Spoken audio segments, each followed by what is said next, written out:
नमस्कार मित्रों, मैं डॉक्टर आनंद जयंत काले, कंसल्टेंट प्लास्टिक सर्जन और डायरेक्टर लेक सिटी हॉस्पिटल, फिर एक नए वीडियो के साथ आज आपके सामने उपस्थित हूँ। कुछ सवाल जो पहले रह गए थे, जैसे कि बर्न कॉन्ट्रैक्चर्स का समाजीय समस्या है।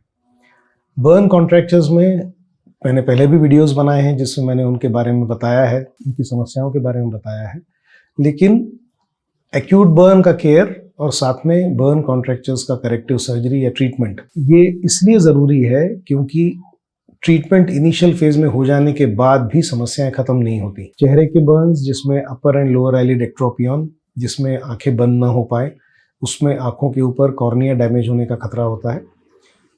चेहरा पूरा खुल ना पाने की वजह से, पोस्ट बर्न माइक्रोस्टोमिया होने की वजह से न्यूट्रिशनल डिप्लीशन हो जाता है, पेशेंट को पोषक तत्व नहीं मिल पाते, उसकी वजह से उसको बाद में कैकिक्सिया या न्यूट्रिशनल सीवियर डिप्लीशन हो सकता है।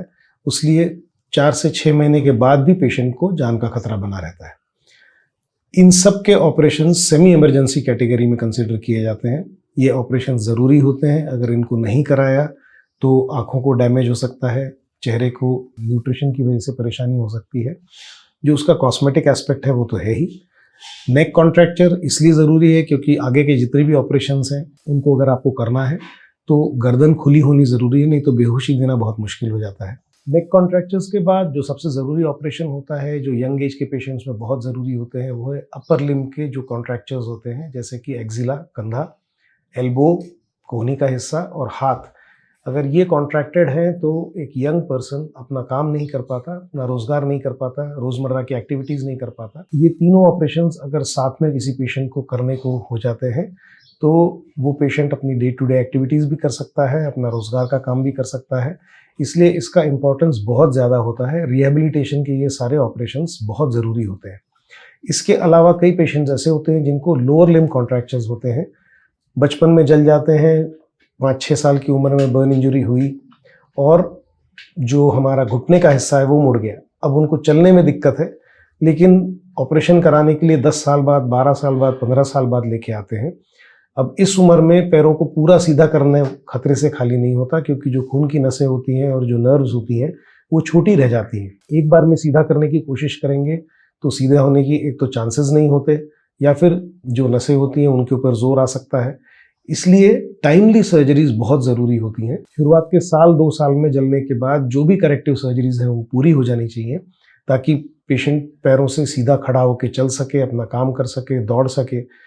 बर्न कॉन्ट्रैक्चर्स का जो सबसे इम्पॉर्टेंट पार्ट है वो है टाइमली करेक्टिव सर्जरीज। अगर हमने समय पे ऑपरेशंस कराए तो near normal movement, near normal range हम अचीव कर सकते हैं, ताकि पेशेंट कंप्लीटली रिहेबिलिटेट हो सके।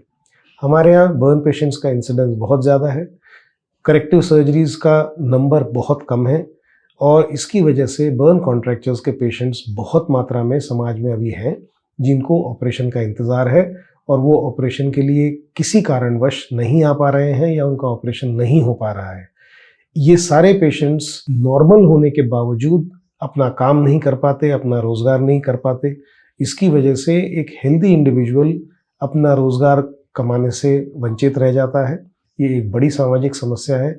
इसका निदान यही है कि जो गवर्नमेंट स्कीम्स हैं उनमें, प्राइवेट में, सब तरह से कॉन्ट्रैक्चर सर्जरीज प्रमोट होनी चाहिए, ताकि पेशेंट इंडिपेंडेंट हो सके, कंप्लीटली रिहेबिलिटेट हो सके, उसका पूरा पुनर्वास हो सके और वो समाज के लिए कोई काम आ सके। फिर एक नए वीडियो के साथ आपके सामने उपस्थित होऊंगा।